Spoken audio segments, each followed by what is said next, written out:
नमस्कार। स्वागत है आप सभी का। तो चलिए हमेशा की तरह आज के दिन की भी शुरुआत करते हैं द स्पीकिंग डे के आर्टिकल के साथ। तो आज हम बात करने जा रहे हैं the essence of the Gita. तो कहने का मतलब है कि गीता का सार क्या निकलता है, तो उसके बारे में चर्चा कर रहे हैं।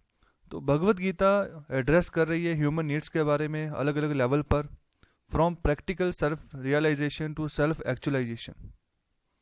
जो प्रैक्टिकल आत्मज्ञान होता है उससे लेकर जो एक्चुअल में आप काम कर रहे हो, उसको आप यूटिलाइज कर रहे हो, नॉलेज को यूटिलाइज कर रहे हो और ज़िंदगी में आगे बढ़ रहे हो। तो वो दोनों चीज़ों तक जो है हमें गीता एक पाथ जो है वो दर्शाती है। इसके अलावा भगवत गीता की बात करें तो वो जो है जो वेदांत की जो सार है उसको भी यहाँ पर बढ़ाकर हमें हमारे सामने पेश करते हैं कि वेदांत क्या कहते हैं, वेद क्या कहते हैं।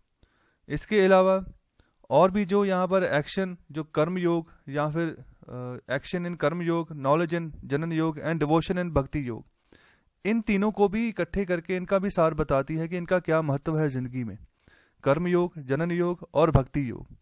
तो इस कर्म योग के ऊपर भी हम एक पर्टिकुलर लेक्चर जो है उसको हम उसकी चर्चा कर चुके हैं। तो उस लेक्चर को आप दोबारा देखिए, आपको अच्छे से पता चलेगा कर्म योग, जनन योग और भक्ति योग तीनों में क्या फ़र्क है।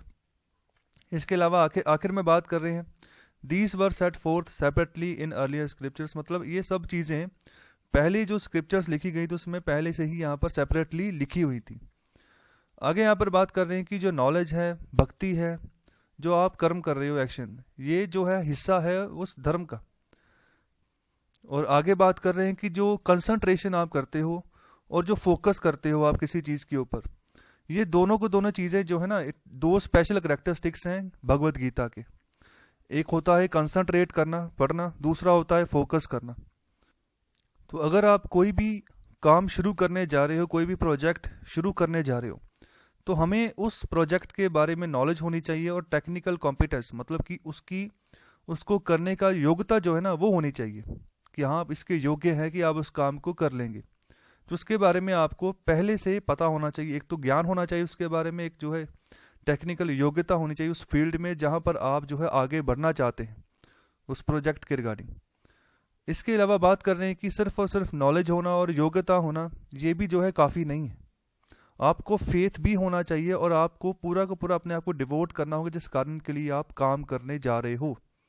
तो अपने आप को पूरा उस काम में आपको झोंकना होगा, तभी उस काम में आपको जो है सक्सेस मिलेगी। तो उसके लिए आपको चाहिए कि एक्शन को फॉलो अप करते रहो, काम करते रहो। और उसी समय एक बार और आप ध्यान रखो कि अगर आप काम करोगे बिना किसी नॉलेज के, वो किसी काम के नहीं है। और जो आपका डिवोशन है ना, जो आपने इतना काम किया, पूरा लगन से आप लगे हुए हो, भक्ति कर रहे हो, भक्ति भाव से काम कर रहे हो, फिर वो ख़त्म हो जाएगा एक वेस्टफुल एफर्ट की तरह कि आपने एफर्ट तो काफ़ी किया लेकिन वो वेस्ट चला गया।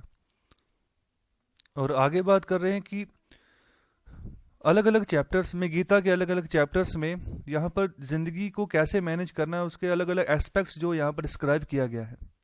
और बहुत ही क्लोज रिलेशनशिप है हर एक चैप्टर की एक दूसरे के साथ कि हम कैसे जो है अपने काम में लीन हो सकते हैं और कैसे उसको जो है संपूर्ण कर सकते हैं।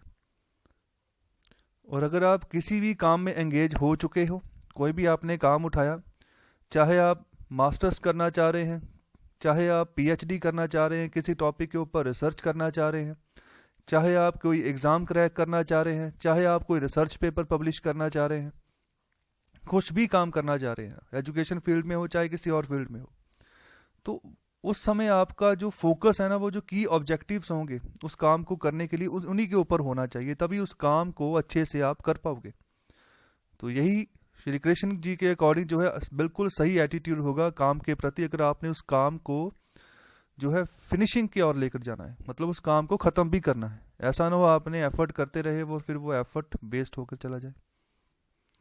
और आखिर की पंक्तियों में यहाँ पर बात कर रहे हैं कि कृष्णा जी अपना मैसेज कन्वे करते हैं थ्रू संजय जो कि कथावाचक है, जो नरेटर है, जो नरेट कर रहे हैं उनकी बातों को, जो कहते हैं कि अगर सही कारण और बोल्ड एग्जीक्यूशन, मतलब दलेरी से काम कर रहा है वो बंदा, मतलब एग्जीक्यूट कर रहा है अपने वर्क को, अगर उनका अच्छे से कॉम्बिनेशन हो रहा है तो वहाँ पर फिर खुशहाली ही है, जीत होगी और उस इंसान की जो है महिमा होगी, उसके काम की भी महिमा होगी भी, उसने बहुत बढ़िया काम किया है।